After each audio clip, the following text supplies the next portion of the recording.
നമ്മളെ വില്ലൂര് കടവത്തെ ഇന്നത്തെ അവസ്ഥ കേട്ടോ. നമ്മളെ കടവത്ത് റോഡിലൂടെ ഇങ്ങനെ നടന്നു പോകട്ടോ, അതാണ് ഇന്നത്തെ അവസ്ഥ.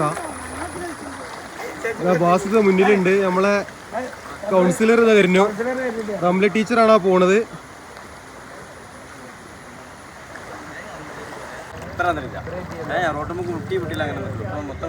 അപ്പൊ കഴിഞ്ഞ 2018 ഇതേമാതിരി വെള്ളപ്പൊക്കം ഉണ്ടായിട്ടുള്ളത് നമ്മളവിടെ. നമ്മള് കുട്ടികളെ റോഡുമൊക്കെ ഇറങ്ങാൻ ശ്രദ്ധിക്കാൻ പറയും. അതാണ് മെയിനായിട്ട് നമുക്ക് ചെയ്യാനുള്ളത്. നാട്ടുകാർക്ക് കൊടുക്കാനുള്ള റിക്വസ്റ്റ് എന്താണ്? നാട്ടുകാർക്ക് കൊടുക്കാനുള്ള റിക്വസ്റ്റ്, ഇപ്പോൾ വെള്ളം മൂടിക്കൊണ്ടിരിക്കുകയാണ്, വെള്ളം കുത്തൊഴുക്ക് വന്നുകൊണ്ടിരിക്കുകയാണ്. തീർച്ചയായിട്ടും പൊന്നു മക്കളെ വെള്ളം കാണാനെന്ന് പേരും പറഞ്ഞ് ഈ വെള്ളം ഇങ്ങോട്ട് ഇറക്കരുത്. നല്ല കുത്തൊഴുക്കുണ്ട്, ലൈന് പൊട്ടി വീണിട്ട് അതും വെള്ളത്തിൽ കിടക്കുന്നുണ്ട്. KCBക്കാർ എത്തുന്ന വരെ മക്കളെ ശ്രദ്ധിക്കണം എന്നാണ് നാട്ടുകാർക്ക് കൊടുക്കാനുള്ള റിക്വസ്റ്റ്. ഒരു 5 മിനിറ്റ് കൊണ്ട് ഒരുപാട് മാറ്റം വന്നില്ല. 5 മിനിറ്റ് കൊണ്ട് മുട്ടിൽ എത്തി വെള്ളം. കാരണം 7 മണിക്കൊന്നും റോട്ടിൽ വെള്ളമില്ല. അത് 7 മണിക്ക് തുള്ളി വെള്ളം റോട്ടിലില്ല. അതിനുശേഷം ഇതപ്പോ നമ്മളെ മുട്ടുകൾക്ക്, നമ്മളെ കാലിൽ മുട്ടുകൾക്ക് വെള്ളം റോട്ടിൽ എത്തിക്കൊണ്ടിരിക്കണം. മക്കൾ ആരും തന്നെ ഇങ്ങോട്ട് ഇറങ്ങരുത് എന്നാണ് പറയാനുള്ളത്. ഒരു പ്രത്യേക അറിയിപ്പ്, മഴ തുടരുകയാണെങ്കിൽ ഇനിയും വെള്ളം കൂടാനും തൊട്ടടുത്ത വീടുകളിലൊക്കെ വെള്ളം എത്തിയിട്ടുണ്ട്. നമ്മളെ പങ്ങണിക്കാടൻ ഇങ്ങനെ ഹാലിന്റെ വീട്ടിലൊക്കെ വെള്ളം എത്തി, വല്ല കൊലയിൽ വരെ വെള്ളം എത്തിയിട്ടുണ്ട്. മക്കളാരും തന്നെ വിടരുത്, പ്രത്യേകം നാട്ടുകാരുടെ ഒരു ഉണർത്താനുള്ളത് ശ്രദ്ധിക്കണം. അങ്ങോട്ട് പോകുന്നതായിട്ട് അത് കുട്ടികളെ കാണാനെന്ന് അല്ല, ഇത് നമുക്ക് തുടരാൻ ജസ്റ്റ് ഇങ്ങനെ കയറെന്തിലിട്ട് കെട്ടിക്കണം. പിന്നെ അതല്ല, നേരത്തെ വന്ന ഒരു 6 കുട്ടികള് ഒറ്റൊന്നും നീന്തറിയില്ല. കുട്ടികൾ നീന്താറിയ ഈ വരുന്ന ഒരു കുട്ടികൾക്ക് നീന്തറിയില്ല. ഇപ്പൊ വരുന്ന ഒരു കുട്ടികൾക്ക് നീന്തറിയണില്ല. അവരോട് ചോദിച്ചു ഞങ്ങൾ നീന്താ, എന്നിട്ട് അവര് വെള്ളത്തിൽ കൂടി പോകണം. പക്ഷെ രക്ഷിതാക്കന്മാർ ശ്രദ്ധിക്കല്ലാതെ മാർഗമൊന്നുമില്ല.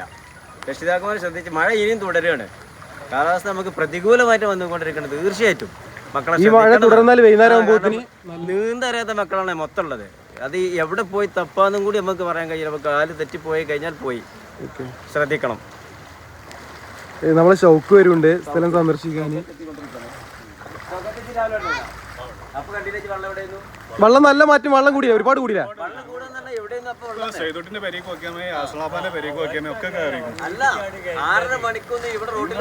നിങ്ങളിവിടെ വന്ന് നോക്കുമ്പോ റോഡ് പകുതി കാണുന്നുണ്ടായിരുന്നു. ഞാനും ഏകദേശം കൂടി കഴിഞ്ഞപ്പോത്തിന് ഈ വെള്ളത്തിന്റെ കൂടിയിരിക്കണം നോക്കുന്ന സൈദത്തിന്റെ പേരേക്കും വെള്ളത്തിലേ അല്ല ഇബ്രാഹിം, ഇതിന് നമുക്ക് ഇനിയിപ്പോ എന്താ സൊല്യൂഷൻ കാണാൻ പറ്റുക? സൊല്യൂഷൻ കാണാൻ പറഞ്ഞാൽ ദുരന്ത നിവാരണ കമ്മിറ്റിക്ക് ഇപ്പോൾ ചെയർപേഴ്സൺ വൈസ് ചെയർമാൻ ഇപ്പോൾ വന്നു. അത് സ്വാഭാവികമായിട്ട് നമ്മൾ കാണിച്ചു ദുരന്ത നിവാരണ സമിതിയിലേക്ക് ഇതിനൊരു റിപ്പോർട്ട് കൊടുക്കണമെന്ന് പറഞ്ഞിട്ടുണ്ട്. സ്വാഭാവികമായിട്ടും മുനിസിപ്പാലിറ്റി വെക്കണ ഫണ്ട് തീർച്ചയായിട്ടും ഇതിനൊന്നും മതിയാവില്ല. അപ്പോൾ തീർച്ചയായിട്ടും അങ്ങനെ ദുരന്ത നിവാരണ ഇതിൽ കൊടുത്തിട്ട് അതിന് അവിടുന്ന് കിട്ടുന്ന ഫണ്ട് കൊണ്ട് നമുക്കത് ശരിയാക്കാന്നുള്ളത് നമ്മൾ പറഞ്ഞിട്ടുണ്ട്. വൈസ് ചെയർമാൻ നമുക്കത് തന്ന് അങ്ങനെ ഒരു വാക്ക് പറഞ്ഞു പോയിട്ടുണ്ട്. ഓക്കെ, ഇതിപ്പോ ഈ മഴ ഇനിയിപ്പോ 5 ദിവസം ഉണ്ടാവും എന്നാണ് പറയുന്നത്. ഈ മഴ ഇപ്പോൾ 5 ദിവസം തുടരുകയാണെങ്കിൽ തീർച്ചയായിട്ടും നമ്മളിവിടെ ഇതിനൊരു സമിതി പ്രത്യേകം രൂപീകരിക്കാനേ വേണ്ടി വരും. കാരണം എന്താ വെച്ചാൽ ഇങ്ങനെ വന്നു കഴിഞ്ഞാൽ പൊതുജനങ്ങളെ നമ്മൾ എങ്ങോട്ട് മാറ്റി താമസിക്കേണ്ടി വരുമോ, അതിന് എന്തെങ്കിലും പരിഹാരം കാണേണ്ടി വരുമോ എന്നൊക്കെ തീർച്ചയായിട്ടും നമ്മൾ അത് കൂടി ആലോചിക്കേണ്ട ഗതിയിലേക്കാണ് വരുന്നത് മഴ തുടരുകയാണെങ്കിൽ. ഓക്കെ, പിന്നെ ഇത് കാണാൻ വേണ്ടിട്ട് ഒരുപാട് കുട്ടികൾ വരുന്നുണ്ട്. തീർച്ചയായും അവർക്ക് കൊടുക്കാനുള്ള ഉപദേശം ഇത് മാത്രമാണ്. എന്തായാലും ഒരു അപകടം ഉണ്ടാവും. അവസ്ഥയിലാണ്, കാരണം റോഡ് സൈഡൊക്കെ പൊട്ടിക്കൊണ്ടിരിക്കുകയാണ്. അപ്പോൾ തീർച്ചയായിട്ടും വരുന്ന മക്കളോട് നമുക്ക് പറയാനുള്ളത് അതാണ്. തീർച്ചയായിട്ടും ഇതിൽ നിന്ന് തൽക്കാലം ഈ കാണാൻ എന്നുള്ള ഉദ്ദേശത്തിൽ വന്നിക്കാണ്ട് നിന്ന് അപകടകരമായ അവസ്ഥയിൽ റോഡിലേക്ക് ഇറങ്ങരുത്, വെള്ളത്തിൽ ഇറങ്ങരുത്.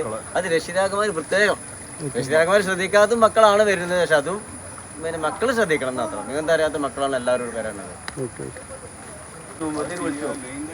ഞങ്ങൾ പറയുന്നത് അവിടെ അയച്ചിട്ടാണ്. ഓക്കെ, അതല്ല ഇന്നിപ്പോ ഈ ഏരിയയിൽ കറണ്ട് ഇല്ലല്ലോ. ആ ജമ്പർ കട്ട് ചെയ്തിട്ടാണ് അങ്ങോട്ടുള്ള കറണ്ട് മാത്രമേ വിച്ഛേദിച്ചിട്ടുള്ളൂ. കറണ്ട് സ്വാഭാവികമായിട്ടും നാട്ടിൽ എല്ലാ വീട്ടിലും കറണ്ട് ഉണ്ട്.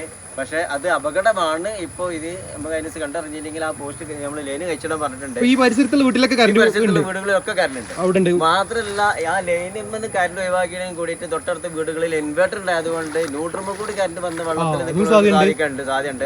തീർച്ചയായിട്ടും ആരും വെള്ളത്തിലേക്ക് ഇറങ്ങരുത്, ആ ലൈനിൽ തൊടാനും പോകരുത്.